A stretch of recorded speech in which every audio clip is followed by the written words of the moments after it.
అండి అందరికీ మనం బంగాళదుంప కూర అయినా వేపుడైనా చేసుకునేటప్పుడు రైస్ వండుకుంటాం కదా, వండుకునేటప్పుడు దాంట్లో ఆ కుక్కర్లో వేసేయండి. ఆలుగడ్డలు పీల్చేసేసి శుభ్రంగా కడిగి అలా కొయ్యకుండా అలాగే వేసేయండి.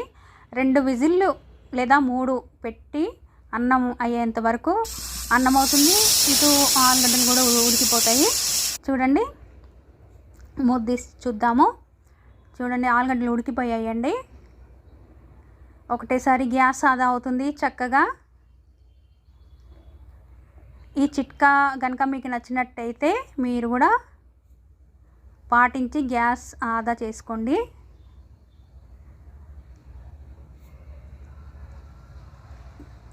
చూడండి, అన్నం కూడా ఎంత చక్కగా అయిందో. చూడండి, బంగాళదుంపలు ఎంత చక్కగా ఉడికాయో. ఇప్పుడు వీటిని ఏమన్నా చేసుకోండి, నేనైతే బంగాళదుంప తాలింపు వేసి ఫ్రై చేస్తాను అండి. ఈ చిట్కా కనుక మీకు నచ్చినట్టయితే సబ్స్క్రైబ్ చేయండి. Please subscribe for more videos. Thank